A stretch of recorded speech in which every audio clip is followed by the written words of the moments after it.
I'm going live, baby.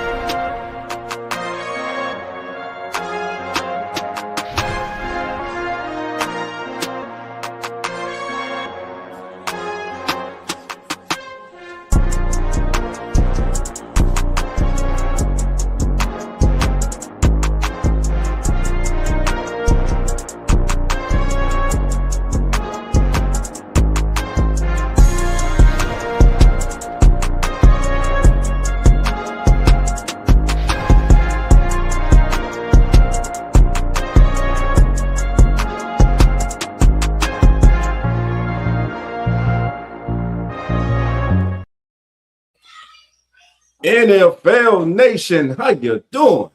Come on in. Take a seat, sit back, relax, put your feet up, and let's talk NFL football week 17, baby. Welcome to As the NFL Turns. I'm Dolph Jackson. I'm Carlos Clayton from Educated Sports Talk. All right, baby. We are in the building today. Hey, Jeremy will be joining us today. The one and only Coach Rock will be joining us. And y'all know when Coach come in here, baby. Just hold on, baby. Cowboy being here, host of the Atlanta Falcons fan, Demi, baby. The entire Come On In Sports Network family is in the building. Our brother Nonfiction, he's in the chat, baby. He'll be in the chat chatting it up with you all day, man. First of all, Carlos, man, how was your Christmas, man? Hey man, Merry Christmas and Happy New Year to everybody. It was wonderful, man. As you get older, you realize Christmas ain't really for me.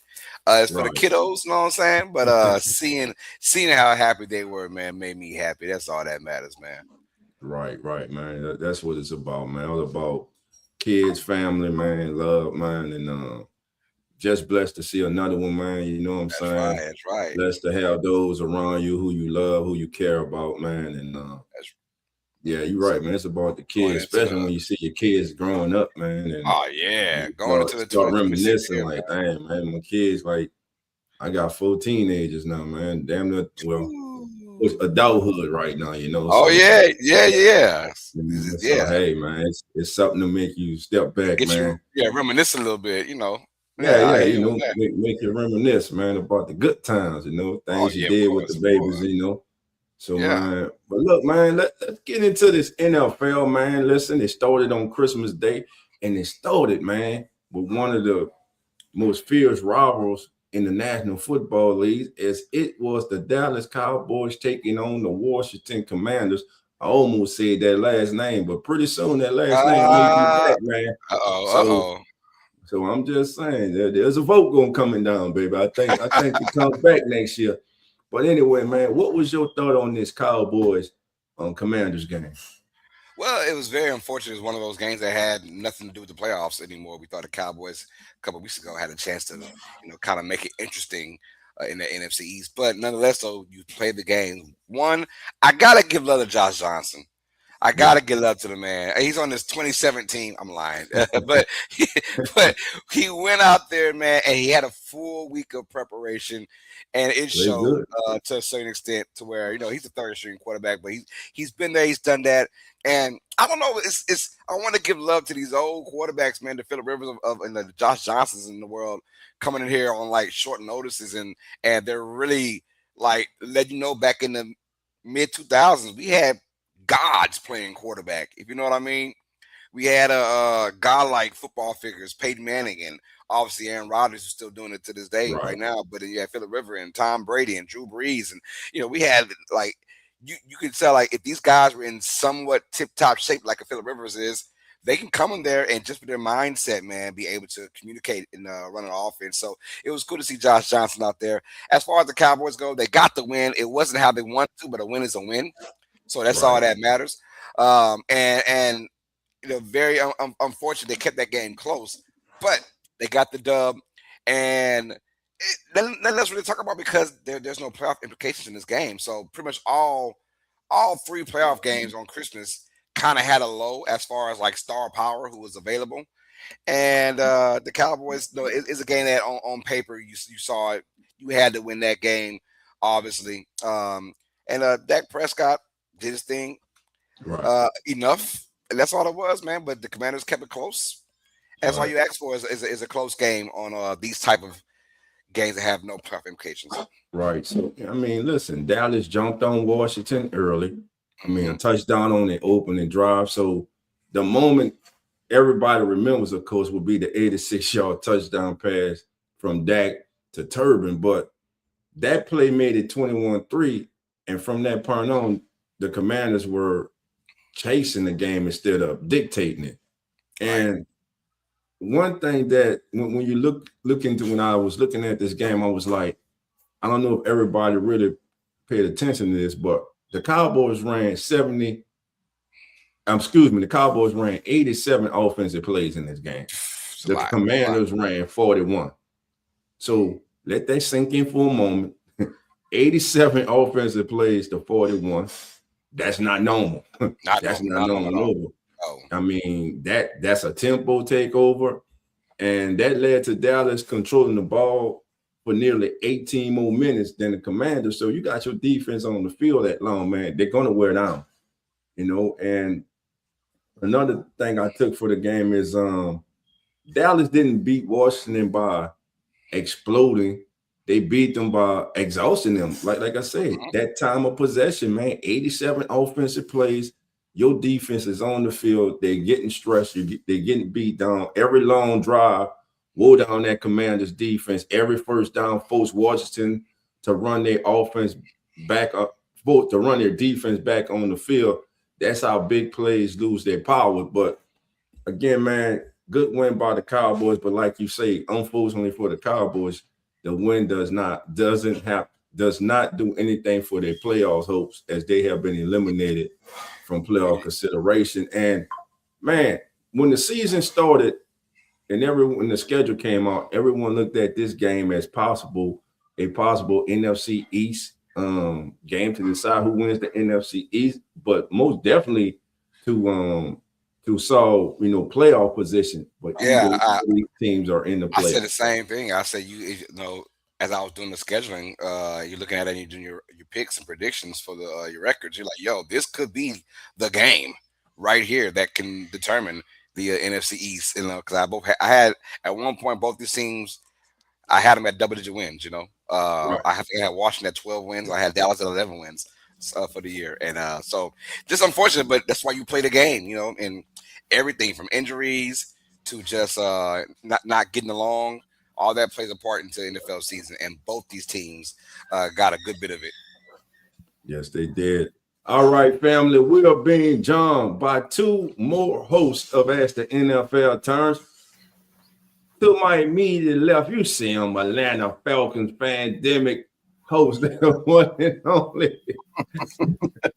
What's going on, everybody? What's in the building, baby? What's going on, brother? Cowboy. Hey, man, what's going on? We back in the building. What's up, chat? What's going on, brother? All right, man. And, man, my big brother, you see him there under me, right under me. He got the G on, baby. He representing, baby, GSU, baby, Grambling State alumni, former football letterman at GSU, man. Coach Rock, the game has changed. Coach, man, what's going on, baby? Man, you brought Cowboy before me, and I was like, man, he had my deepest sympathy, bro. Like, oh no! Come on, Rock, Cowboy. You gotta say the best for last. You gotta say the best for last. Cowboy on the screen, right quick, man. Look, man, for years, bro, I've been praying for you and your Atlanta Falcons team, bro. I'm hoping 2026 be the same year for y'all. Y'all don't be shit and worse shit. The same outcome for the next 30 years, bro. But for me to you, man, Happy New Year. I love you, brother. I love you. Man, I appreciate it. Same to you, brother. Same to you. I'm glad y'all, you were admiring the background and everything, but we'll welcome you back there, Coach. We'll welcome you back. I got a jersey for you, too. You know, at one time he had one of them things. He did.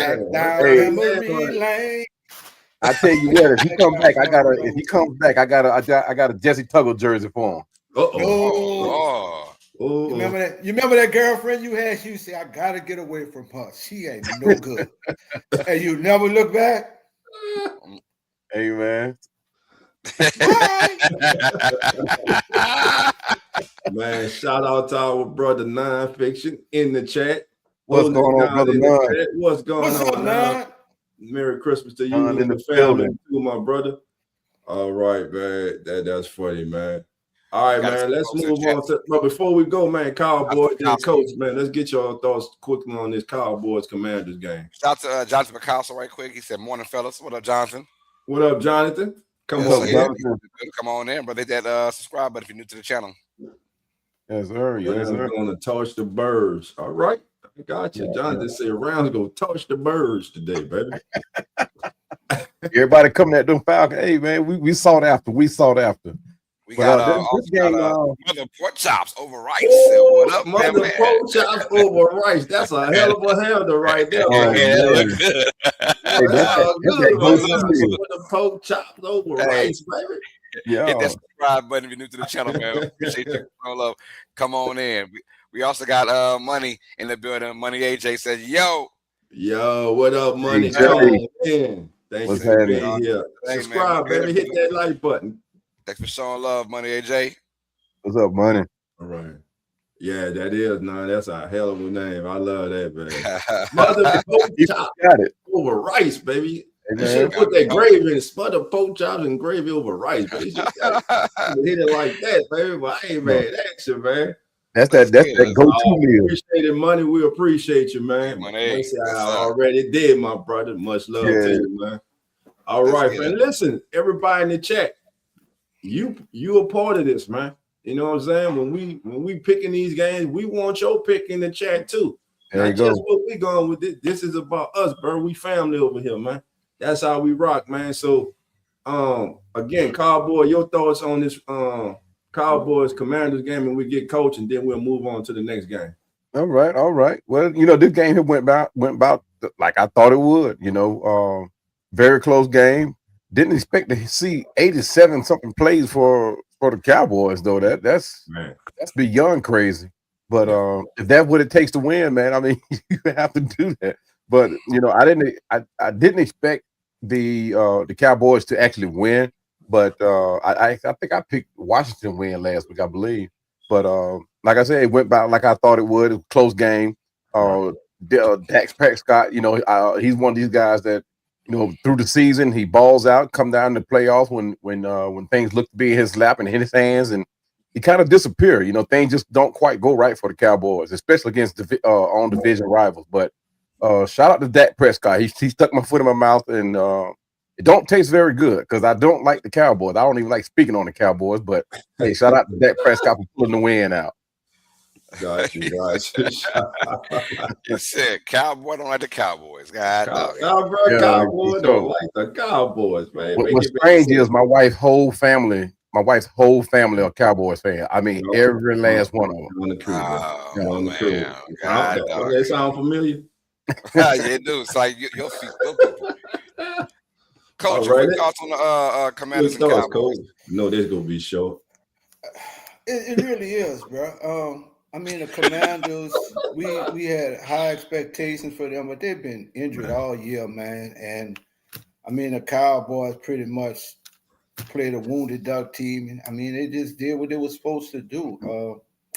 Very disappointed in the Commanders this year. I really thought they were going to be one of the teams that really pressed in the NFC, but they had a lot of injuries and things just didn't fall that way. Last year looked like they on a good dose of Viagra, and this year it looked like they can't get hard. So I don't know, bro. It's been a rough year for them, bro. But the Cowboys did what they were supposed to do, bro. When you got a wounded duck team, you take care of business, bro. You finish them off. So it's not much on out.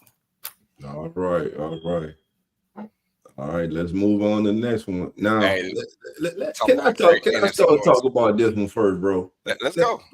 Man, at the beginning of the season, Coach, me and Coach were talking, and I said, Coach, I see everybody picking the Lions to once again be one of the top teams in the NFC.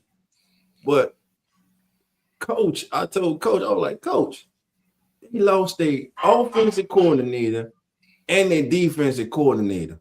You're not going to tell me that's not going to make a significant difference for that team. Coaching matters. And you saw that this year with the Detroit Lions.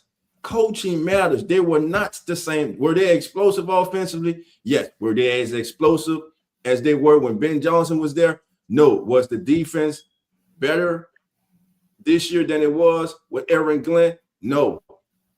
You had Dan Campbell take over the play calling duties during the season. And when he did that, that was desperation. But this also goes to tell you and show you that when you have a team whose window of opportunity is open, you have to take advantage of it.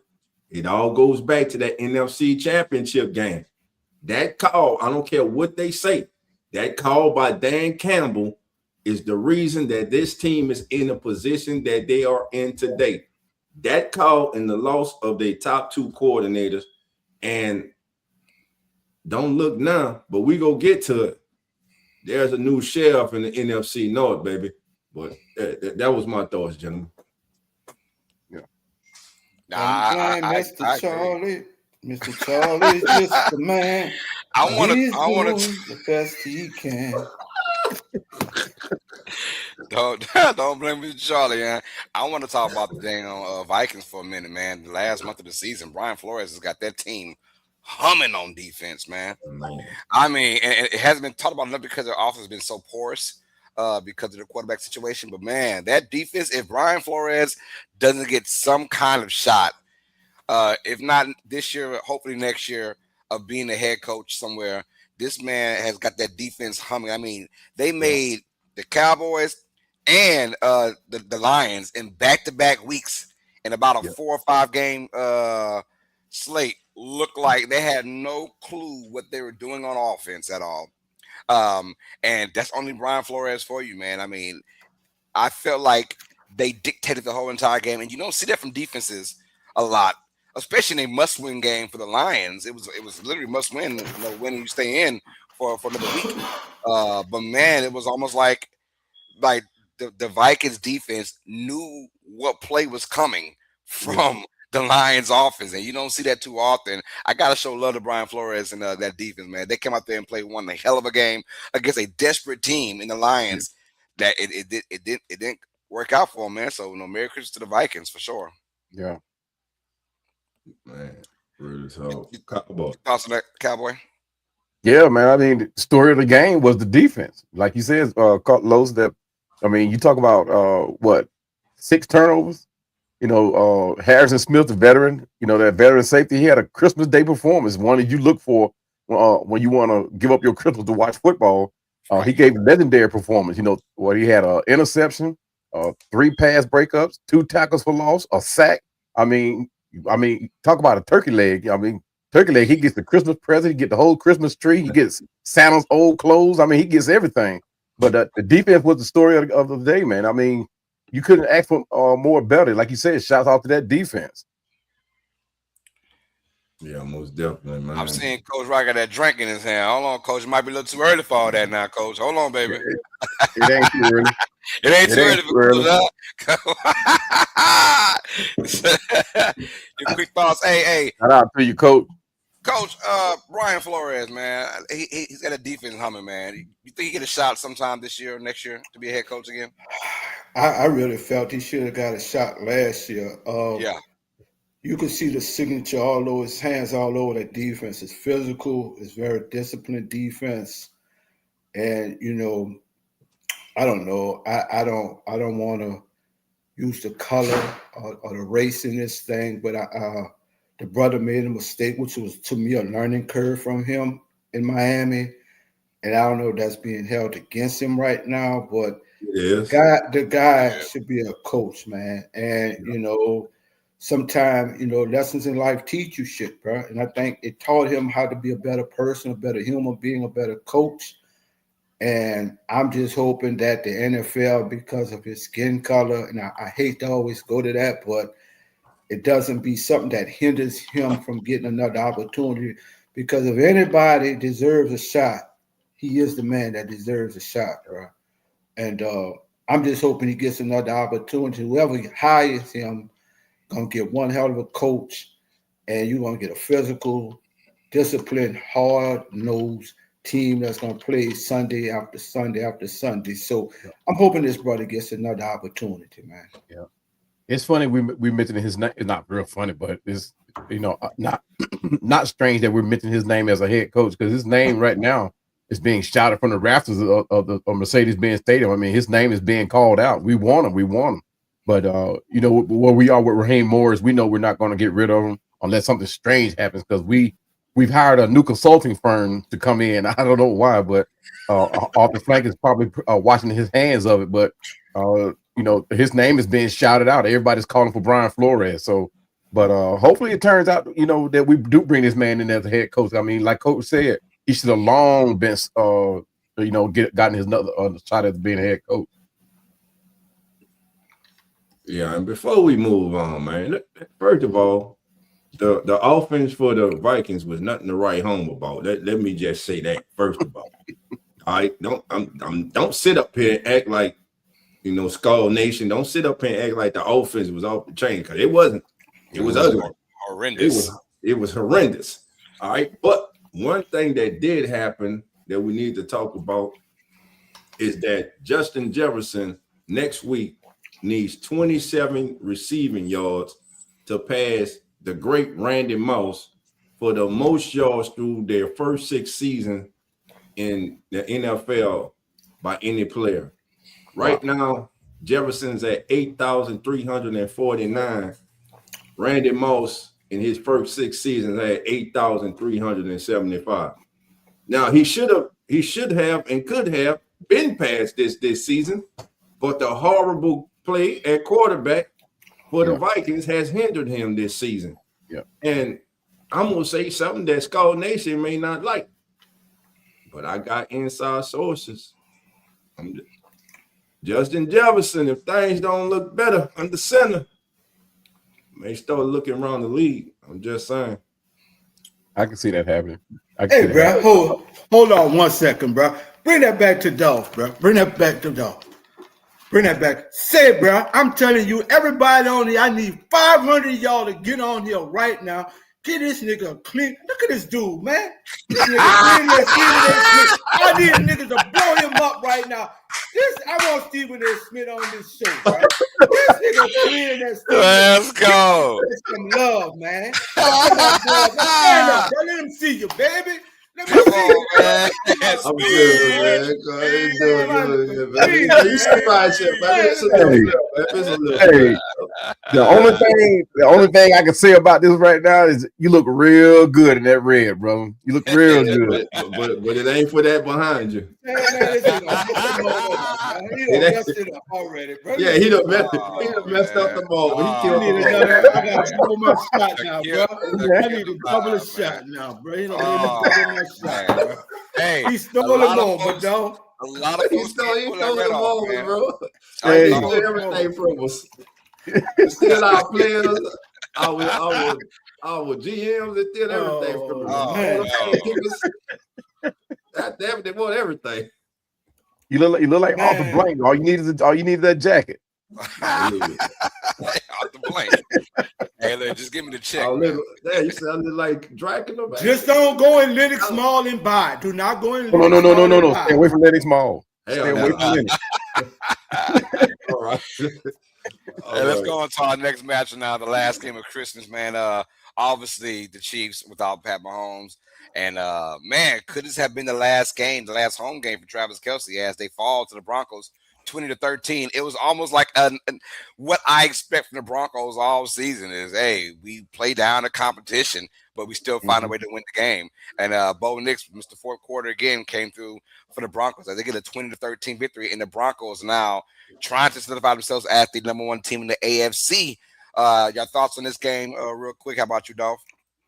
Well, first of all, the Broncos didn't beat the Chiefs with flash, and they didn't beat them with a lot of highlight, big time plays, man. They beat them with control. And if you watch the scoreboard, you know what I'm saying? If you watch the scoreboard, you missed the entire story. First, let me tell you exactly why Denver won this game. Volume, patience, and leverage. Denver ran 71 offensive plays. Man, don't this sound familiar? Kansas City ran 42. That's not a stat. That's domination. So you have to offensively, you have to give your defense some form of rest, man. You cannot allow your defense to be on the field basically for 3.5 quarters. Yeah. And without they go well down, man. They go well down. You cannot win football games when the other team controls the ball, controls the tempo, and controls your oxygen. and basically that's what happened in that Kansas City drive. And look, Denver's longest play of the night was 23 yards. This was an ugly ass game. The Chiefs' longest play was 14 yards. 23 yards and 14 yards. Here's what scares me about them, that offense. We know they got a championship defense, but in the playoffs, can number 10 raise his level of production and play in the playoffs to lead this Broncos team to the Super Bowl? The defense is there. Yeah. It's on Bo Nix. And again, 23 yards was the longest play in the night.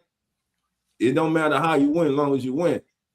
But in 2 weeks in the tournament, if they don't have the number 1 seed, 3 weeks for them in the tournament, it's going to be really difficult for them to advance with an output like we saw against Kansas City.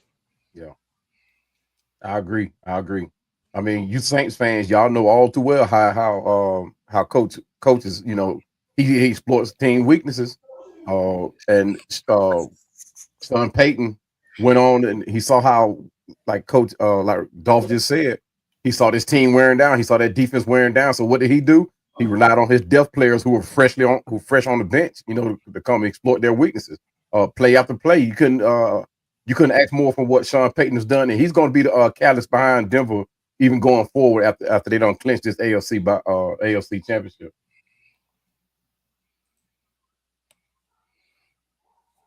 I think obviously from a Denver standpoint, a win's a win, and you take it how you want to. But I agree with Dolph. I mean, we're going to see how the playoffs come in but one thing I will say about Denver is they although they play down the competition, they also play up the competition as well. So I think they'll be ready. Mile High Stadium, if they can go ahead and finish these last 2 games off of the season and get that number 1 seed, they'll be a tough cookie to play against anybody, man. When you go down to Mile High Stadium in January, that's gonna be a tough place to play at. So I know one thing about them is they've done it all. They've seen it all. They've been down by 17 late in games and come back and won.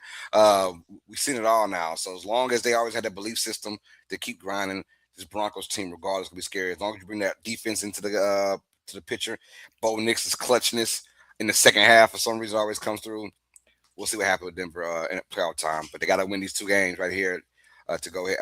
Win this last game, to go ahead and be crowned AFC number 1 seed. Right. Coach, your Chiefs, Coach. What's up with them, man? Let me say this, bro.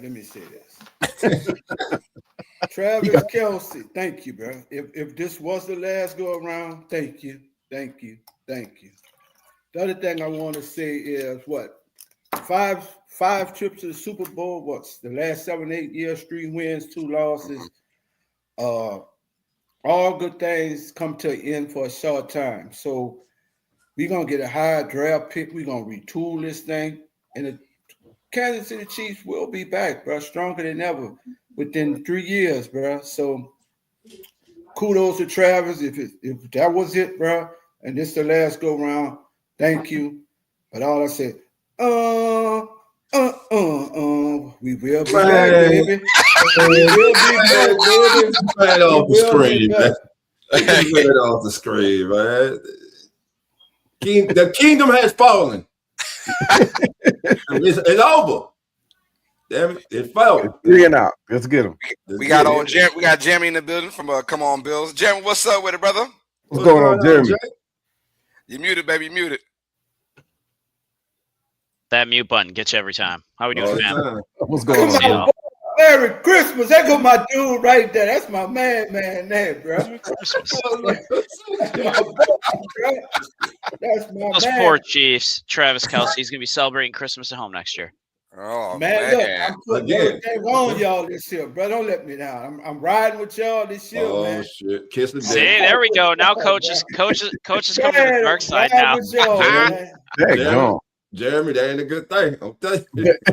I mean, that's true. That is true. Fucking That that ain't Josh a good Allen, thing. huh? Remember, Fucking that Josh Allen, every time he don't pick y'all on this show, I'm going with Y'all you, It hasn't man. worked out so well. y'all had a bad Sunday. I'm just saying. Hey, it's like a broken clock. It's gotta be right eventually, right? Twice a day. Right. It's gotta be, bro. We gonna rewind this until we get it right, bro. We gonna get it right, though. All right, Dolph. Let's get it jumping, baby. All right, man. Well, it's time, baby. It's time for what? Carlo, it's time for the turning point, baby. Let's get it, man. Let's touch down on it, baby. All right. The Chicago Bears, man. The rise of the Chicago Bears. Let's talk about this. First of all, this right here is the turning point. I'm Dolph Jackson. Thank you for joining us. But shout out to the Windy City, baby. For years, the Chicago Bears were a punchline, a franchise stuck in neutral, a franchise searching for identity, a franchise living off history instead of building a future. Oh, but yesterday, baby, everything changed as they went from worse to first. That's right. The Chicago Bears are NFC North champions. Let that sink in. They didn't back into it. They didn't luck into it. These Chicago Bears, they earned it. And when the Green Bay Packers lost, the door didn't just open, the Bears kicked it down. And it all starts with the architect, the head coach. This turnaround starts with one name, head coach Ben Johnson, a first-year head coach who didn't inherit excuses, but instead he built structure. He brought clarity, he brought accountability, he brought a modern vision of football that fits this roster. This is not a team guessing anymore. This is a team that knows exactly who it is. Got Brooks in the background, the quarterback. And then there's Caleb Williams, a young franchise quarterback who didn't just survive his situation, he thrived in it with Ben Johnson. Under Ben Johnson, Caleb Williams has grown up fast. He's made better decisions. He has better command. He has better pause in big moments. That's coaching, meaning talent, not getting in the way. Now let's talk about the other side of the ball, the defense. Because this, my friend, may be the single biggest reason for the Bears turnaround. The Bears defense doesn't just stop you, they take the ball away. That starts with one of the best defensive minds in football and defensive coordinator, Dennis Allen.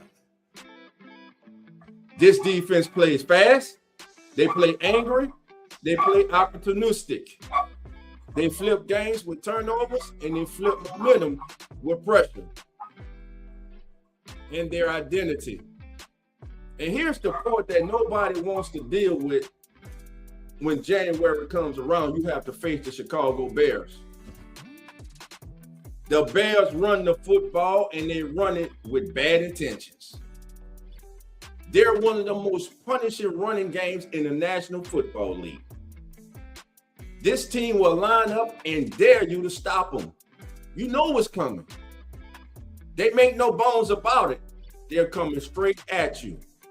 What are you going to do about it? So far this season, Not many teams have been able to do anything about it. Now, the transformation, why this is real. This isn't smoke.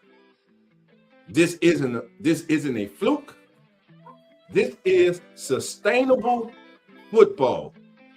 And here's why. You have a head coach with vision, a quarterback with confidence, a defense that hunts the football, and a running game that wears you down. That's not just how you win divisions, my friends. That's how you win Super Bowls. That's right. That's how you enter the playoffs as a problem. And make no mistake about it. The 2025 Chicago Bears in the playoffs, they gonna be a problem. The Bears are not happy to be in the playoff. They're not just celebrating the banner. The Bears are serious contenders. And yes, this is a team with a real path to the Super Bowl. So in closing, family, this season wasn't about fixing the Bears. It was about revealing them. From worst to first and feared. This was the moment. This was the turning point. I'm Dolph Jackson. Say, bro.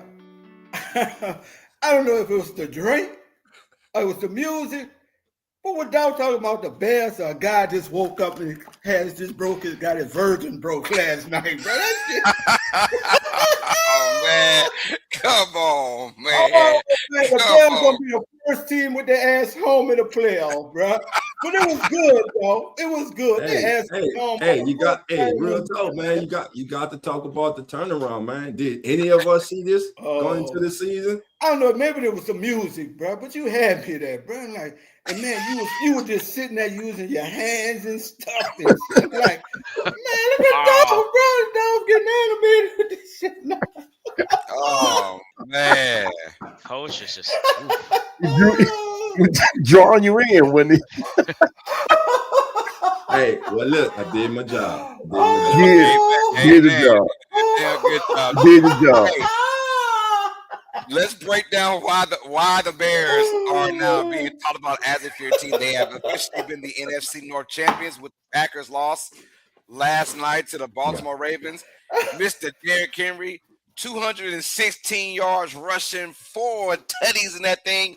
If you have me in your fantasy like I do for your championship, you won, baby. You won.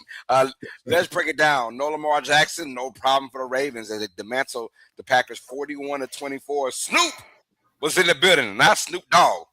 Not Snoop Dogg at all, man. Their quarterback, man, showed some grit and some grind as well. They did a good job in this game.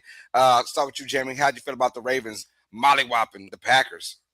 I mean, it was one of those, you got 2 backup quarterbacks playing. You knew Henry was going to get the ball. The question is, when he gets the ball, can you stop the man, right? And the Packers could not stop him for anything last night. And credit to Malik Willis. I love Malik Willis. He tried to keep that game close. He tried to keep that team on his back. But Derrick Henry, when that man is on, there's not a bigger, stronger, more productive running back in the game. And you knew he was going to get the ball and just had to try to stuff the box and stop him. But man, he's the king for a reason. Cowboy, your thoughts on the Ravens and the Packers matchup? I'm with Jeremy there. I mean, once Henry gets started, man, there's no stopping him. And he was due for a game. You talking about one of the most prolific backs in the game. I mean, without Lamar, he had to step up. And he's one of those backs that he goes missing for a couple of games. Next thing you know, he becomes a MVP lookalike candidate. But you talking about he wore down that Packer front, 95 rushing yards, physical 4-yard touchdown, in a pivotal fourth down touchdown in the third quarter. And it was due to happen, man. He was down. It was bound for one of those games, and that was it against a very good defense. Hey, Coach, I don't want to be that guy, Coach, but we got to talk about it's not a coincidence Lamar Jackson's out for this game, and all of a sudden the Ravens kind of want to quote unquote prove they can run the football with Derrick Henry. My man ran it 33 or 35 times, something like that. It's got to be a season high, obviously. What's your thought? Is this a Lamar Jackson issue or is it a John Harbaugh issue? What's going on? Let me thank all of y'all, bro, for giving Coach a good laugh this morning, bro. Man, y'all sitting here talking about Baltimore like they really gonna do something, bro. This team been pretending to be a football team for about 8 years, bro. You know what I'm saying? So if they get in the playoff, they're gonna be out, bro. So let's start pretending like this really a real football team. This somebody that's impersonates. I don't know who the hell they impersonate, bro, but they make you think they one thing, and when they get to the playoff, they like Cinderella. Not one shoe come off, both shoes come off. Bro. So, man, kill this shit about Baltimore, man. They've been pretending for the longest that they like really a football team, and they really ain't shit, bro. Now to that coach, I don't think that nobody was saying that they'll go in and place in the football in the playoffs. But it was just a good game for them. I mean, nobody picked them to win against, especially without Lamar. But my as of late, Lamar has not looked like the Lamar that everybody expects him to be. But what I'm saying, we've seen all season good games. Yeah. But when it counts, where are they? This is where I'm at with Baltimore. Me and Dolph had this a while back. I'm tired of them being impersonating this team during the regular season, and then when it counts, they're nowhere to be found, bro. I'm done with them in the regular season. Show me what you do in the postseason. I'm done with the regular season. Yeah. Consistency counts, though, right? I mean, it happens. It's one of those things that people are not finding in the NFL, whether you're a fan of that team or not. Consistency is one of those things that's going to keep you. And this is one thing that has bit the Cowboys. You get into the playoff one year, and then next year you look like you're going to win it all, and the following year you go out first round. So consistency is key. And that's what has bitten Lamar and the Vikings. Yeah, man. Man, like who's that? Neo Mall say it's definitely coaching and play calling issues in Baltimore. Jim Harbaugh is long overdue to get fired. How many times we're going to sit here and blame the players, which of course they get the majority of the blame because they're out there on the field, but who's leading them? Who forgets to run the ball in the playoffs? Who forgets he has Derrick Henry on his team in the playoffs? Jim Harbaugh. If you're the head coach and your offensive coordinator is not giving one of the greatest running backs in the history of the national football the ball in one of the most crucial games of all in your entire season, the playoffs, which you bought in the Baltimore for to help take the load off Lamar Jackson, you have one of the most exciting, electrifying quarterbacks with the ball in his hand in Lamar Jackson, and you got Derrick Henry, but yet and still, every time we get in the playoffs, it's a no-show for Derrick Henry. But not because of Derrick Henry, because of coaching. And Jim, has John Harbaugh been successful? Yes. The man, has he went to the mountaintop and brought it home? Yes. Okay. But the thing is this, enough is enough, man. He keeps failing this team, man, in the playoff. And like Coach is saying, they get to the playoff. Oh, what are we supposed to expect for them? Are we expecting them to make the AFC Championship game? I'm not. And by the way, that defense ain't what it used to be. So that's where I'm at with that, man, because you get to where you are as being a fan of football and understanding that for the last 8 years, like Coach has said, the window was open. You got Lamar Jackson winning league MVPs. They make the big signing with Derrick Henry, and they go absolutely nowhere. They just give a straight dud in the playoff, man. And I can only imagine the frustration of that fan base, man. Like, and every time each offseason, you always hear those on the big network say, man, they may have the most talented or one of the most talented rosters from top to bottom. But guess what? It never translates to on the field, especially like Coach said, when it matters the most in the playoffs. But I'm gonna have to go back to what you said a couple of weeks ago, Dolph. And at some point, you got to hold the players accountable. Because how many times have we seen the Vikings in control of their own destiny, and you see them falter by either Lamar Jackson can't find reasons why he can't hold on to the football, or Derrick Henry can't find a reason why he can't hold on to the football late games. So sometimes you have to look at the players being able to, hold themselves accountable too. Because I mean, like you said, you talk about an offense that's stacked with talent. I mean, Derrick Henry, number one, just talk about that. You talk about one of the best, if not the best, running back in the league right now. And then you talking about Lamar Jackson, who has been one of the top 5 quarterbacks in the league for years.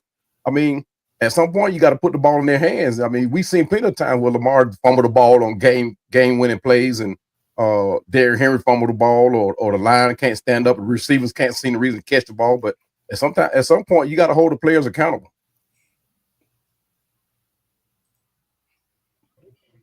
I hear that most definitely. That's right. And our last game on Saturday, we talk about Texans and Chargers. The Texans get a 20-16 victory over the Chargers. That was a defensive-minded game from both fronts. Shout out to both these teams playing hard. That's my kind of game, honestly. But the Texans are the ones who delivered a win, and now they have eliminated the Indianapolis Colts from playoffs, and the Chargers have pretty much eliminated themselves from the AFC West title, which now belongs to Denver, the first team outside of Kansas City in 10 years to win that division. Your thoughts on this ball game? Start with you, Jeremy. Houston and Chargers. And is Houston going to be an actual problem in the playoffs? I mean, I said it last week. I stand by it. Houston's that team I don't want to see in the playoffs. Like, regardless of where the Bills end up in seeding, and I hope we don't have to play them first round. And honestly, if they do make the playoffs, I hope somebody else knocks them out. That defense is just nasty. CJ was looking great first half. Second half, not so much, but still. I mean, the guy's a hell of a quarterback. He's got a great team around him. They've learned how to rush the ball again this year. And that defense, man, they're dynamite. They will find ways to beat you. They'll find ways to make you beat yourself. And I just continue to be impressed every time I watch that team. And the Chargers, man, just disappointed for them. On paper, that team looks great. They got all the talent, and they just can't seem to ever put it together. So hats off to the Texans, but man, I really hope we don't see them in the playoffs. They say Chargers be charging, right? That's that old phrase. The Chargers be charging. They had 2 out of 5 in the red zone. Talk about 2 touchdowns, and of course those missed field goal opportunities from Dicker, the kicker. We don't ever see that often. Of course, the drop passes that led to interception. So yeah, the Chargers really messed themselves up in that ball game. But the Texans defense, they make you do that. They make you overthink the little things, right? And it's almost like every play they're in the backfield causing havoc. Now we know that Herbert's a really good quarterback, and he made some outstanding plays himself in that matchup. But man, shout out to the Texans, and I agree with you, Jeremy. I don't want to see Houston either. If I don't care who it is, whether they're on the road. This is the first time I felt like, this team, if they don't win the division, they still have a chance on the road to beat somebody. So I'm liking what I'm seeing right now from this Texas squad. Obviously, the Chargers, they charged that game. How do you feel about them, Cowboy? Are they still like playoff contenders in your championship contenders in your opinion? I think they still contenders. This is one game that actually surprised me, but. With any team that jumps out with that much momentum, in the first 6 minutes of a game, 14 points, despite Abraham with his broken hand, 236 yards, 1 touchdown. I mean, he just couldn't catch up. I mean, especially when you have your facing a defense like the Texans had going. I mean, he was sacked 5 times. I mean, that's one thing that any team will suffer behind. Once you build that momentum in the first quarter, it's very hard to catch up. You're talking about 6 minutes into the game, that critical red zone interception that happened. I mean, the Texas defense just stood up. I mean, they was ready to play that day. And it's like Dolph was talking about it earlier, that physicality, when you especially this late in the season, playoff time, that's what's going to win you the championship, defense. Amen to that. We also got folks from India showing love. We got Shubham Narayan. Says hi from India. Welcome. Come on in. I got a question for everybody on the What up, Coach? I got a question for everybody, and I just want to hear your opinion. So, when D'Amico Ryans took over this team, we saw the Texans become one of the strongest teams. They made a nice run in the AFC playoff. Last year, they fell off a little bit. Yeah, the quarterback get hurt. Now they're one of the teams that nobody really wants to play. So, moving forward with D'Amico Ryans, if they don't make the AFC Championship game or the Super Bowl, and you look at all the pieces that he has added to this defense and offense, do you feel like they've reached their ceiling with D'Amico Ryans as the coach? I'll start with you first, Dolph. How you feel about that? No, the problem with the Texans, and there's someone who's in the chat who said Texas is gone. Larry Watts 30. And Larry, this is a question for you. The Texans will not win the Super Bowl. They got a Super Bowl caliber defense. They will not win the Super Bowl because of C.J. Stroud. C.J. Stroud has gone in reverse. From that rookie season, he has not gotten better. Where has he improved? Nowhere. He continues to make bonehead decisions. I don't know what's happened to this kid. I don't know if it's the change of offensive coordinators, quarterback coach, or whatever, but this is not the same C.J. Stroud that took the league by storm. To me, he has gone backwards, and basically the last 2 years has been stuck in neutral. To me, he is not elevating the players around him. He is not making them better.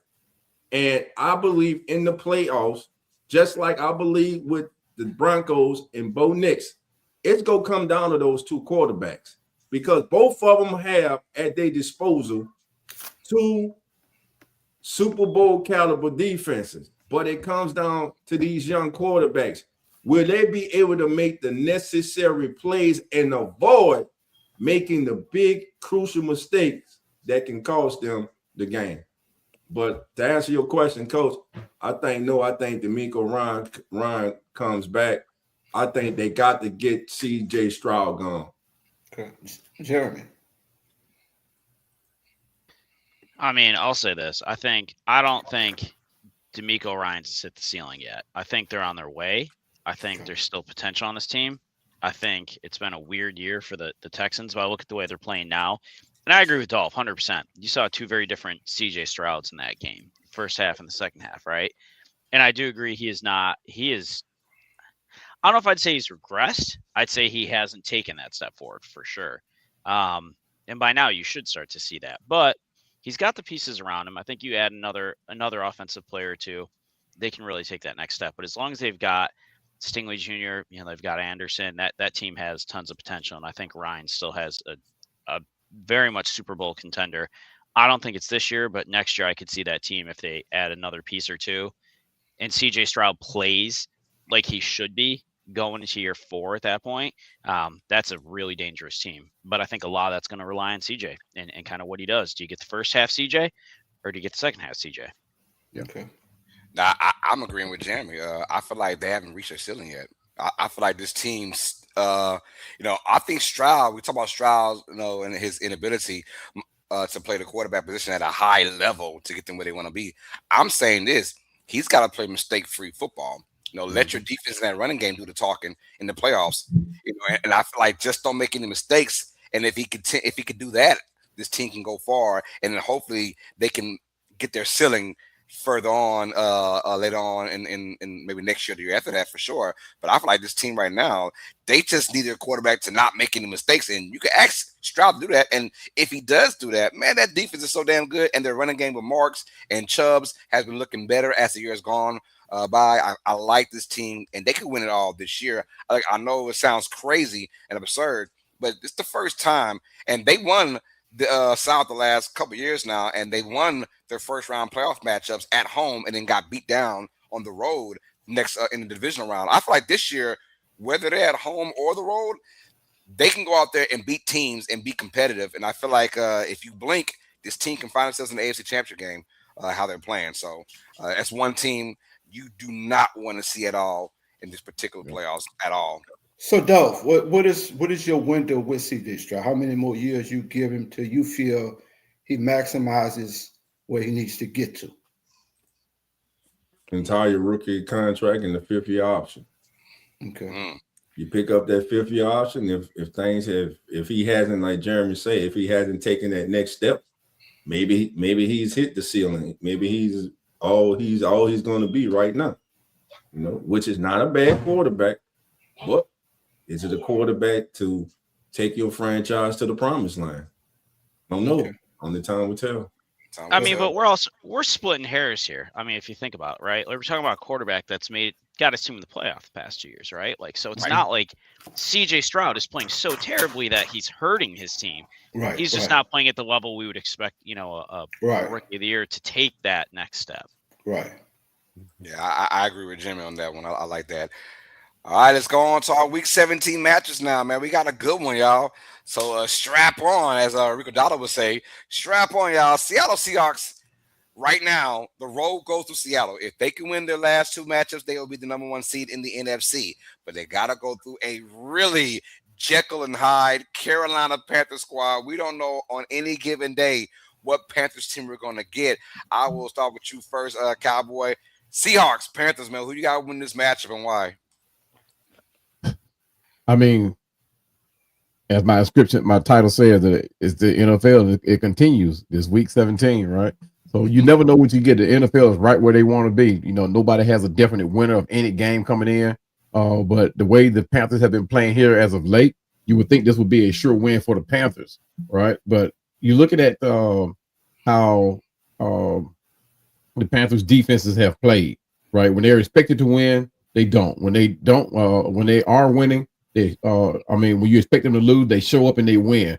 And it has been shown as of late, but this is one of those games you're playing against a very tough team on both sides of the ball. So which one of these Panthers teams is going to show up? I'm taking Seattle on this one.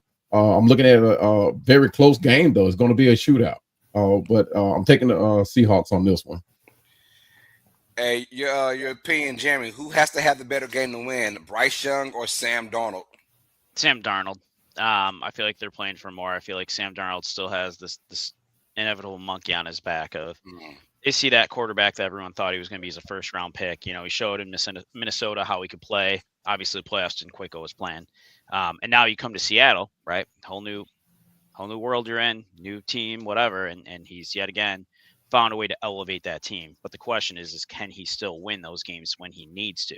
And that was the problem in the knock he had in the playoffs was, can he show up during those big games? And this is one of those, right? They got to win out at this point.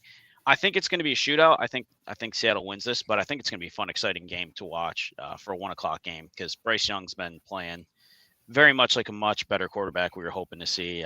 In that inevitable, is he tall enough to play Kyler Murray, Bryce Young kind of comparison? But he's showing he can do it. It's not the height that matters. It's can you make the plays happen? And man, it's gonna be a fun game. Coach, your thoughts on this game, man? And does Sam Darnold have man? No, if you remember in the backyard they used to have dice games, bro. Shoot dice. And this is what this remind me of with Carolina, bro. They used to have this old man, and he used to come about $20, bro. Nobody gave him a chance. And that old man used to beat all them dudes and walk away with all the money in the dice game. And that's just how I feel like about Carolina, man. When you look at them, nobody gives them a shot. It's like they're playing with house money, bro. And they just scrappy, and they just play, and they just find a way to win. They're just playing with house money, bro. And it's just a scrappy team, bro. They just scrappy. They just don't quit, And you look at it on paper, and it's easy to say Seattle, but I'm going with Carolina, bro. They're just playing with house money, bro. Now, I agree with you, Coach. I'm going with Carolina as well. My main thing is Sam Darnold. These are the games where we expect him to rise up to the competition and do something, and he always falls. I hope he proves me wrong, but I'm going with Carolina with that running game. Time possession will be crucial, and I think they find a way to win. Y'all, everyone's saying shootout. I'm going with an ugly game. I'm going with Carolina to win this one. I'm going to say 23-17 over Seattle. Your thoughts, Dolph? All right, so in this contest, we have 2 quarterbacks that thrive with the ball in their hand late in the game. Bryce Young leads the NFL with 10 game-winning drives in the full quarter overtime. since the start of the 2024 season. And Sam Darnold is tied for second with 9. Bryce Young has 12 career game winning drives, which are the most in the NFL since he entered the league in 2023. Only Justin Herbert with 13 has more by any player prior to his 25th birthday. But like Coach said, man, and it's just in Cowboys said, the Panthers, man, they play up to their competition. Think about it. They went into Lambeau Field and they beat the Packers, man. Mm-hmm. Then a few weeks later, they get another. Who they beat later? Was it the Eagles? Rams. The Rams. They beat the Rams. And I'm telling you, I could see that happening again today. Now, what's important today, too, is if they win today and the Bucs fall, which is a possibility, a strong possibility, Carolina may clinch a playoff spot today. Crazy work, huh? So, man, but in this contest today, you know what? Hey, I called him against Green Bay. I'm calling it today, baby. Seattle gave up 30-something points last week. Carolina at home, that running game. Again, we don't talk about their running game. They got a hell of a running game, too. Carolina at home. Carolina gets the upset over the Seahawks. Sorry, Megan. Oh, Megan. All right, let's go with now. Two teams that have no playoff aspirations at all in this game. Arizona Cardinals and the Bengals. We'll go quick with this one. Coach Rock, you winner, Cardinals or the Bengals? Coach E, I don't even know, man. It ain't going good. That's good. we go skip you, Coach. Go ahead and get your grub on. Cowboy, man, I'm awesome. I was working with a full plate over there. Chocolate cake over there. I see him. The only thing that matters in this game, man, is pride and draft positioning. Both are on the line. Cincinnati just looks to end this disappointing season on a high note. But going into this game, man, with T. Higgins that's questionable, I'm taking the Cincinnati Bengals on this one. Carolina just have a lot of work to do. Of course, they, like I said, playing for pride sometimes help a team stand up. But I'm taking Cincinnati on this one. I got you, Jeremy. Bengals or the Cardinals. And will Jamar Chase get a touchdown? He hasn't scored a touchdown in about 7 games now. Will he get a touchdown today's game? He'll get one today. I mean, I'm going to go Cincy just because I got to pick one of these two teams. I think the most fun thing is going to be see how many yards end up getting thrown for in this game between Burrow and Brissett because, man, I could see them passing 600 yards easily between those two. So I think it's going to be one of those high-scoring, high-intensity, we're just going to air it out down the field for 50 yards every play and see what happens. So, but I'm going Bengals on this one. And we got a real tidbit from Real Fan Sports. Both teams about to give up some yardage on the ground. Chase Brown chasing some bonus money today. We got a lot of that going on. Matter of fact, hey, watch out. They said Sam Darnold needs 4 touchdowns to get 500,000. So we'll see how that goes. I don't know. We'll see how that goes, right? I'm gonna go quickly. I'm gonna go Cincinnati as well. What about you, Dolph? Joe Burrow, since he entered the NFL, has a 60.6 completion percentage in the first 5 seasons of his career, which is the best in the NFL with 20 starts during that span. But this year, Joe has a career low at 63.5. That improves the day they get past the Cardinals at home. And by the way, Trey McBride goes for over 90 yards and a touchdown. The kid has 109 catches as a tight end, and you know he's getting the ball. One of the best tight ends in the league. Hey, guys, is this the last year we see Burrow in Cincinnati? I'm going to say no. He comes back. He'll be back. When you're losing like that, it just, you say things that's kind of in your head, but you know that money's still there. I'm coming back and play. Now, I think he has a better chance of like being out the league than going to a different team. Andrew Luck style, right? He has a better chance of doing that than going to a different team. The Bengals won't let him walk for shit. I promise you that. You can leave out the NFL or retire, whatever, but you ain't going to a different team. Not under our watch, no. So, yeah, I think Burrow's still with the Bengals next year, easily. So can I long wolf this one? Go ahead, long wolf it. I'm along with this one. Joe Burrow will not be in Cincinnati next year. Come on. Oh, wow. Hot take, huh? What you eating on, Coach? Man, different than oatmeal. It ain't oatmeal. Yeah, Chocolate. No, that's chocolate. It's cake. That's a chocolate cake. Chocolate cake. Oh man, Coach got that. Hey, You got that sugar rush going on today. hey, no, that's what alcohol do in the morning to you. Man, All right, y'all. Well, look, we got another game. AFC North style, Pittsburgh. Yo, win and you are, I believe, AFC North champions. If you lose, you open the window for the Ravens to sneak in as AFC North champions. Pittsburgh's got to go to Cleveland where Myles Garrett is waiting on old man Rodgers, and they got to do without DK Metcalf, Mr. I got to hit somebody. Your thoughts on this matchup? I'll go first. I'm going with the upset. Give me Cleveland. I smell it. I smell an upset, man. I'm going with Cleveland at home, playing for pride. This ain't even about Shador Sanders. It's about the defense of Cleveland going to go out there and cause havoc against the Steelers. I think Shador does enough to win this game. I'm going with the Browns, man, with an upset. How about you, Jeremy? I mean, I like the Browns in this one. No DK Metcalf. Myles Garrett's going to break his record today. I was impressed how they played the Bills last week. I think Sanders, and I'm not going to go too far down the rabbit hole on this, but I think they're going to get him a lot of quick, short passes to get the game started, get him in a rhythm. And Garrett's just going to do his thing. And if I was Rodgers, I would be very, very worried today. Because as a man, you don't want coming at you. Nah. Cowboy, who wins this game? yeah, it's going to come down to old man winner, old Aaron Rodgers.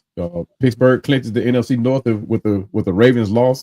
But like you said, it's going to be all about Garrett and his record, I think, today. Garrett, I think he's going to get about 2, maybe 3 sacks today on Rodgers. Rodgers not so quick to get out of the pocket under duress. So, but it's going to come down to how Aaron Rodgers plays without DK Metcalf, which is very significant. But I think I'm going to still go Pittsburgh on this one. We got a nugget from Swimming or Chaguner says in the last 8 Steelers-Browns matches, the home team has won. Hey, there we go. And Browns are playing at home. Dolph, your thoughts on this matchup? Who you got? Myles Garrett gets the record. Now, let me say that. Myles Garrett gets the second record today. But the Steelers win with no DK Metcalf. Look for Jalen Warren and Kenneth Gainwell to be to be key punch today by the Steelers. Also, hey, let them use you. Let them use you, baby. Let them use you. You see that paper with all them old eloquent ass words on it, trying to read them. Coach got that sugar going now. Take your time, baby. Let them use you. Let them use you, man. Oh Lord, let them use you, baby. Anyway, like I was saying, man, look for Kenny Gainwell and Jalen Warren to be pivotal in today's game, man.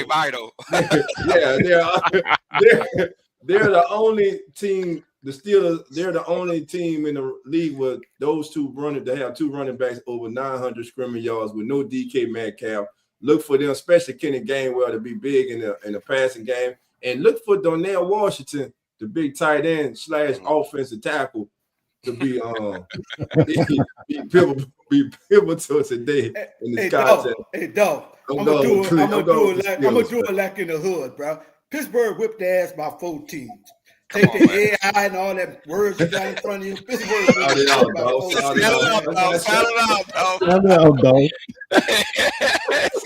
Let them use you, baby. Let them use you. Take your time.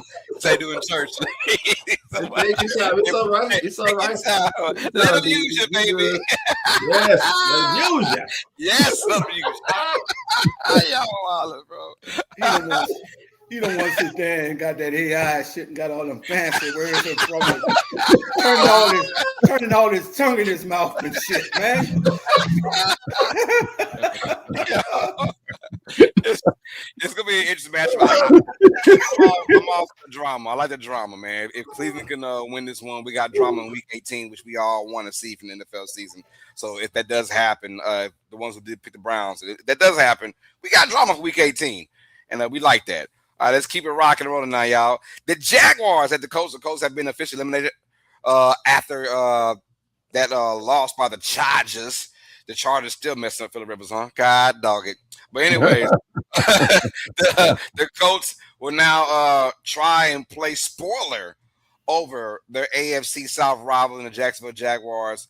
How do we feel about this game? Jaguars off of a huge win over the Broncos. Are they really that team, Dolph? Or just a facade? Let me know what's going on with Jacksonville.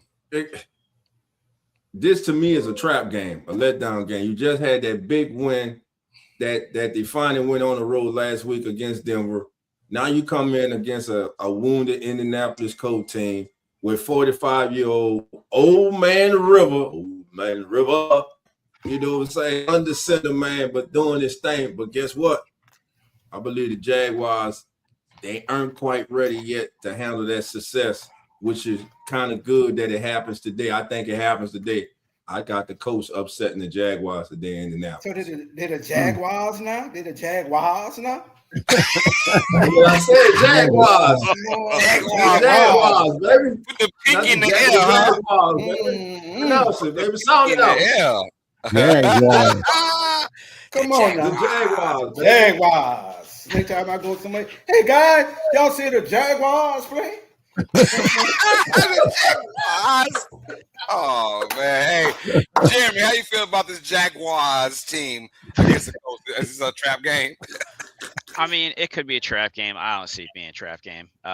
Jags are going to roll in this one. I mean, I think Phillip Rivers, old man Rivers, is Dolph would say, is gonna try and keep it close. But nah, Jags are going to take this. They're going to end up winning their division and moving on. So give me Jags, 35-21. Yeah, I agree. I'm going with Jacksonville as well. I think the life has been sucked out of the Colts over the last month and a half of the season, and this was that nail in the coffin right here. I think they're gonna have a poor game. Just let's get the season over with, man. I think Rivers like, I got my 5 extra years of insurance for my family. I'm Gucci, man. I'm Gucci. Appreciate you, Goodell. I'm gonna ride out of this sunset. I got a lot of kids to take care of, man. I'm going with Jags for the win this one pretty easy. How about you, Cowboy? Yeah, I'm the same. I'm going with the Jags on this one. I think old man said it best. He said, "I'm not here to win games. I'm just here to maintain." So with the injury riddled Indiana, Sauce Gardner's out, the Buckner is out. I don't see how the Colts can come in and do anything defensively. It's Jaguars for me. So yeah. Now that Jaguars team does The they Jaguars. look good. The Jaguars. It's pronounced Jaguars. That's a lot going on. But I like this team. I like the makeup. I like the fact that they found stability in the receiving core too after getting Jacoby Myers. Obviously, they paid the man to his service. I'll just get on that. Washington's been phenomenal as well. They found some stability with this team. And of course, now ETN is being that guy. We call him down south of Louisiana, Achan. But we know that Travis Achan and company, he has found his spot now. And I knew something was up when they went ahead and traded Tank Bigsby to the Eagles. They said, you know what, this is our year. We want to assure ourselves that ETN is our guy. And now we got weapons around Lawrence. And look, not saying they're the Texans. We'll find out how that goes because if they win this game, they are the AFC South champions. But I like this Jaguars team. To not go far, but I would not be surprised if we see a Jaguars versus Texans AFC Championship game. That's all I'm saying. I would be surprised. I can see that. We didn't even talk about Brian Thomas.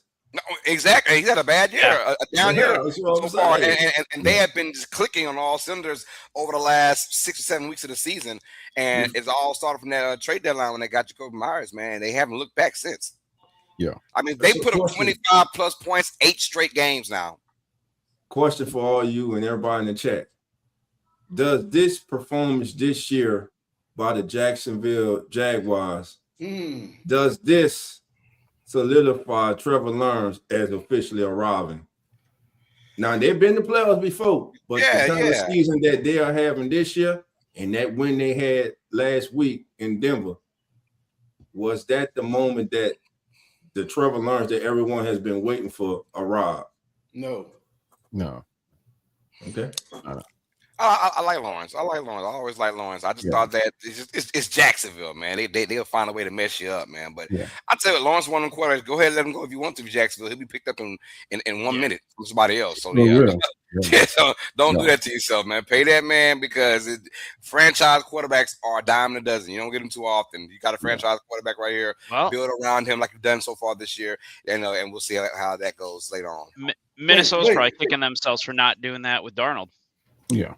They had Jones too on the same damn team. Jones and Darnold, and went with McCarthy. So All right, let's keep it rocking and rolling, man. We gotta go quick with this now. Buccaneers and Dolphins. Buccaneers got to win to keep themselves floatable for the NFC South title, which they could probably clinch next week if they can win today. They have a match against Carolina. Dolphins, Buccaneers. Dolphins any chance to win this game, Jeremy? Bucks. Dolphins got no shot. I mean, they got A-Chain, which always keeps you in a game to some degree, but quarterback play is going to be the difference. And Baker's still playing for something. That team's still got more raw talent on its paper than the Dolphins do. So give me the Bucks on this. Coach, Bucks or Dolphins? My question is, both of those teams in Florida, right? So who house is going to cost the most? is the head coach of the Bucks house costing more? Or the Dolphins, because both of them going to be looking for a new home, bro. So both coaches out of there, man. I could give it less who wins this shit, but I'm going with the hot dog on this one. They say they got good hot dogs in the stadium. Dress mine up with some chili and shit. And I'm gonna go with Tampa to win this matchup. Quinn Ewers is not that guy. I don't know why I even thought about even trying to change the whole Tua thing to Quinn Ewers. It didn't look good last week, and it can look good this week as well, man. Buccaneers rolling this matchup, and set up a showdown for the NFC South Championship next week, which is probably on NBC. Might be. All right, how about you, Cowboy? Yeah, Miami, they starting that little young kid, Quinn Ewers, but Tampa would definitely get after this kid, man, just to see how much he got in, how much he think he's ready to play that quarterback position. I would have stuck with Tua, but hey, like Coach said, it's a matter of who house costs the most. So somebody has to make a bold move and make a decision that could possibly save them their team. I mean, their job. So, but I'm going with Tampa Bay on this one. They still got a lot to play for, like Jeremy said. All right, we've been watching the same Bucks team the last several weeks. Because evidently y'all been sipping on what Coach sipping on, eating that chocolate cake. Man, I'm getting upset, man. It ain't no upset, man. Until Tampa Bay gets all this slide, man, and Baker Mayfield has been the reason, throwing crucial interceptions late in games, making bonehead decisions. Until he gets his mind right, and he hasn't gotten it right over the last several years, man, give me Miami, man. That Miami defense playing better. And A-Chain, man, just off the chain, man. Dolphins win this game. Gotcha. All right, let's keep it rocking and rolling then, man. Oh, no. We can't keep it rocking. What's up? Wait, he got the wrong wolf this one, don't he? Oh, yeah, you by yourself. Let's go. Yeah, you by yourself. That was a good one. Let's do it, baby. That was a good one. Now we rocking. Let's go. I really thought instead of you did a wolf, I thought you were gonna get cute and do a goddamn hyena or something. But you did good, bro. You did good. We got Patriots at the Jets, you guys. Real quick, how much the Patriots beat the Jets by? So with you first, Coach. Oh man. Where the game be played at? New York. It's New Jersey. New Jersey, excuse me, yeah. I got the Patriots winning by 24.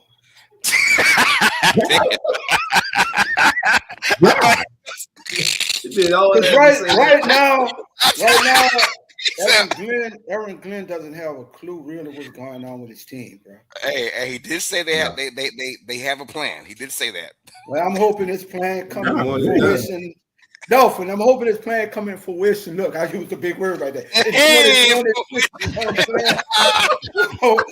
I'm hoping in 2026 that his plan comes, because right now, he fired the DC and they got a lot going on there, man. And what's the running back up for free agent with the Jets? Breece Hall.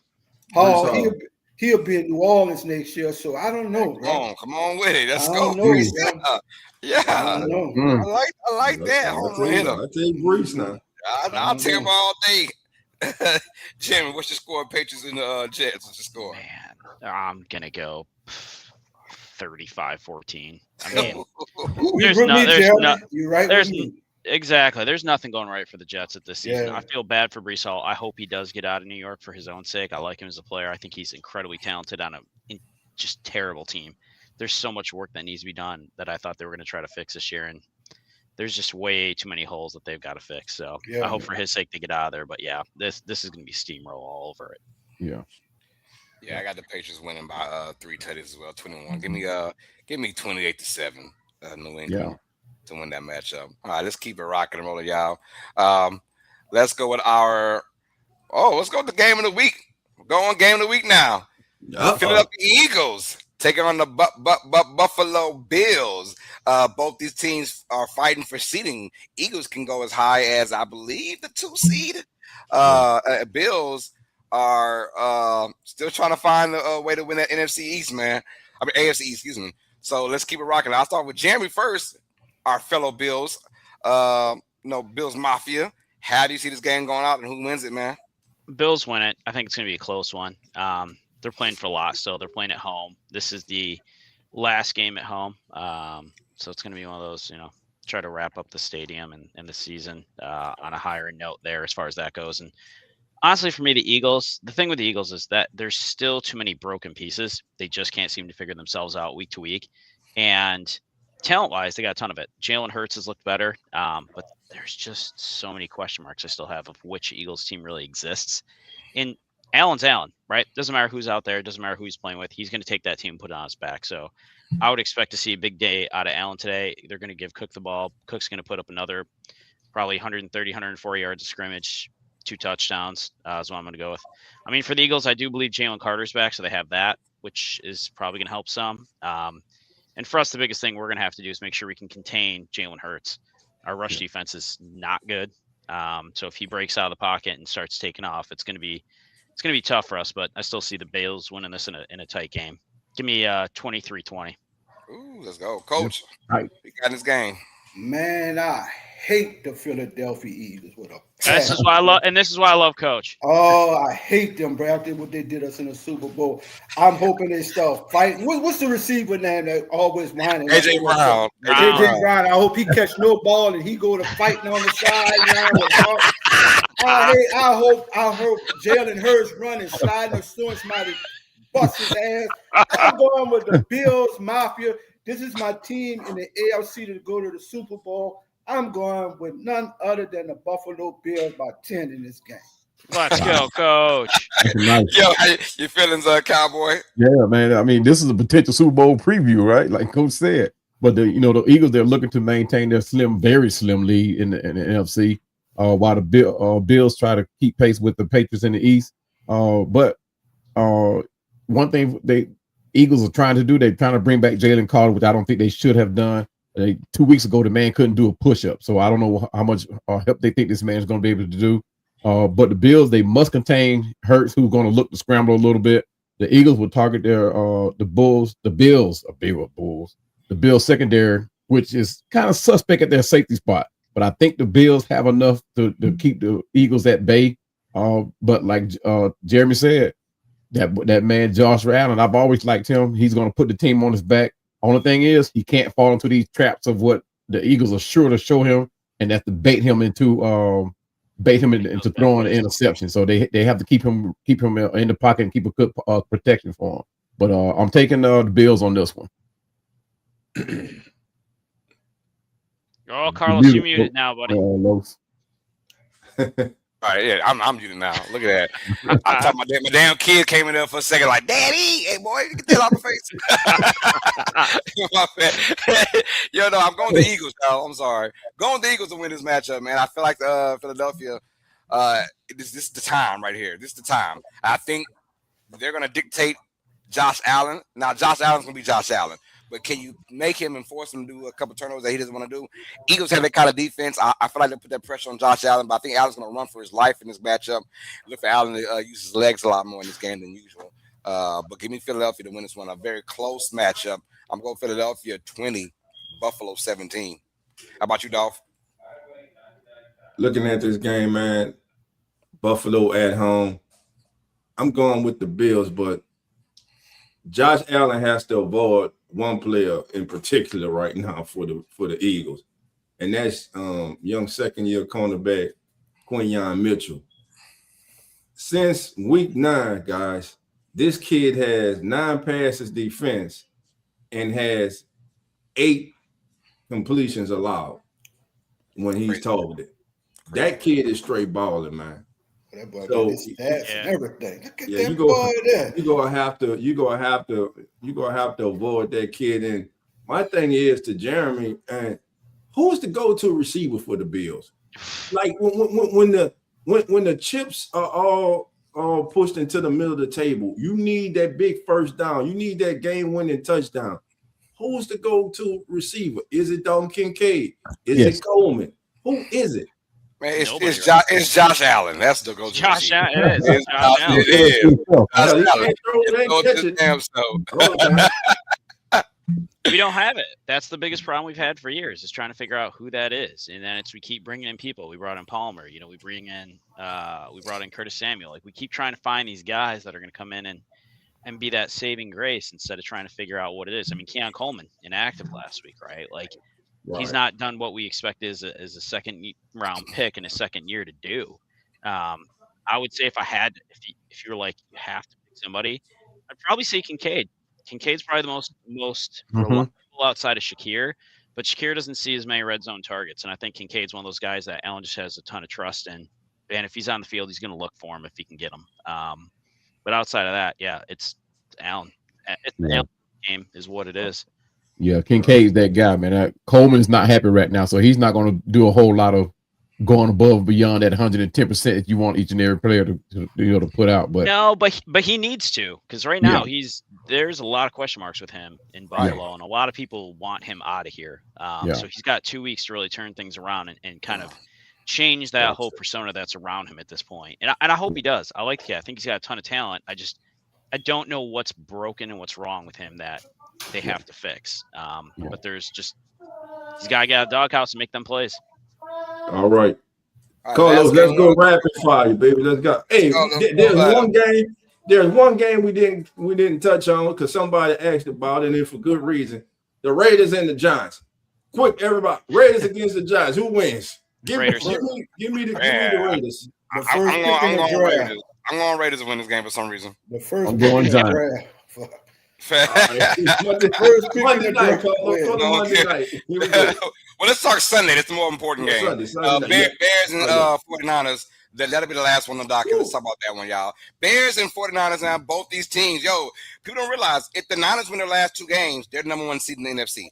No one's talking about that potent offense right now that has been they haven't punted the football since November. We are about to be in January. They haven't punted the ball yet, you guys. This Niners offense has been going crazy right now. Yeah. They say, hell, the defense. We know the defense ain't there. They are methodically going down the field against everybody, but now they take on a opportunistic Bears defense, and pride is on the line. First place is on the line for it all. There's still a chance both teams to be number 1 seed in the NFC. Who wins this matchup? Let's start with you first, Coach. Let's get you out the way, man. Man, look, I sit here and I listen to how Dolph laid that out so beautiful about the Chicago Bears, and the music was all sweet and shit, and how they turned it around this year, and how Dennis Allen was in New Orleans for 4 years and didn't do shit. Now he's a great defensive coordinator, and the Bears are this miraculous team. The 49ers whipped their ass today by 10. Ooh, how about you, Cowboy? Hey, man, it's going to be the battle of the dynamic duos, Caleb Williams and Luther Burden, and Brock Purdy and Christian McCaffrey. I'm going to have to take the latter of the two. Brock Purdy, Christian McCaffrey pulls out the win by 10.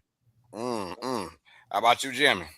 Niners by 7. It's going to be a good game. And I'm probably wrong because, man, them Bears, every time I think they're going to blow it, they can somehow pull this off. But Niners by 7. It's a long wolf out. I'm with San Francisco as well, man. I picked them to win 24-21. 24-21. Here comes your long wolf. What about you, Dolph? There you go. That's right, baby. Chi-Town Dolphins riding with you, baby. Chi-Town tonight, baby. Brock Purdy throws 2 interceptions and toss up a fumble. Bears win and they run the ball down to 49ers stroke, baby. Bears 24, 49ers 13. Take that. Ooh, I like that. Okay. All right, Dolphins on you. Let's get out the way, man. Let's get the straight baller. Y'all know what to do.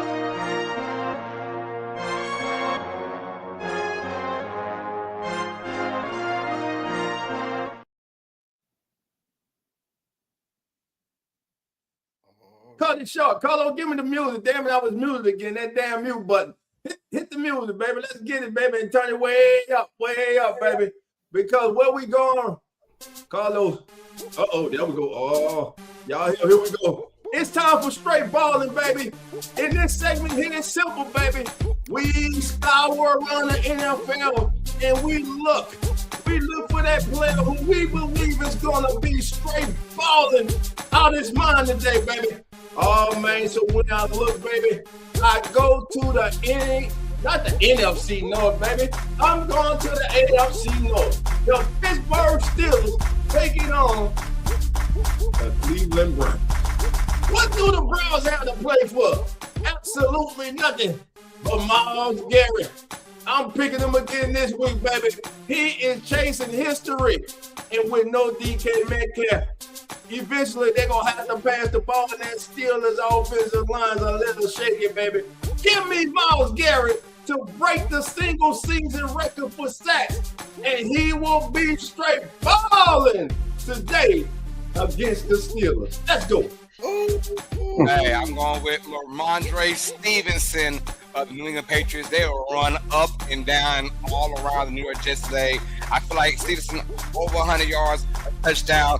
That's who I'm going with. Ramondre Stevenson as my straight balling player of the week. What's up, Jeremy? Talked to Mom earlier. Going James Cook. 140 overall yards, 2 tutties. They got to win this game. If they win this game, they're going to basically lock up winning out as long as we beat the Jets next week.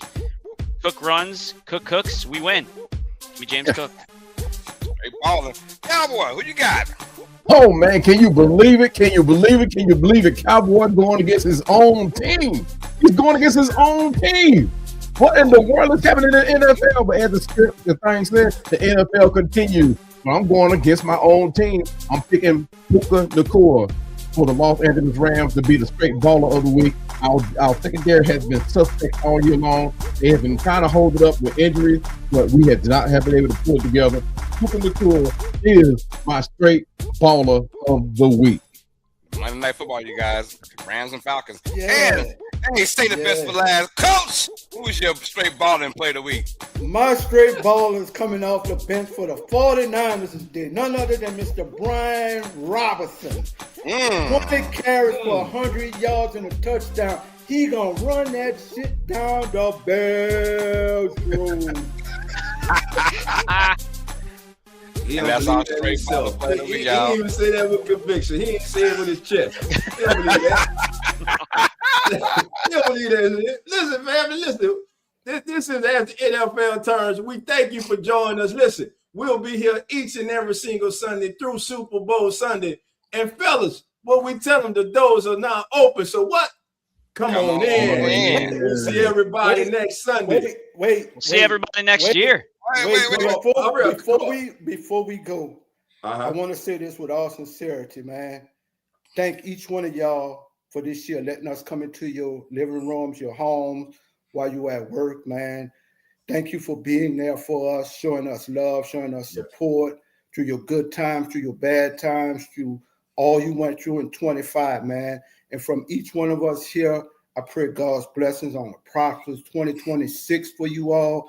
And I hope God's blessings on your families and each one of y'all. And again, thank y'all, man, for just coming in, a bunch of guys that just act like clowns. And we don't know shit about football. We just talk about it. But you coming with us, you let us come in, and we appreciate y'all, man. And from me and all my guys on there, we love y'all. Thank y'all. May God bless y'all going into the new year, man. Amen. Happy holidays, y'all. Hey, happy New Year, man. 2026. Hey, when we be back next week, 2026, baby. We'll be back next week and next year. Next year. See you guys next All year. right. Hey, enjoy your Sunday of football, family. We out.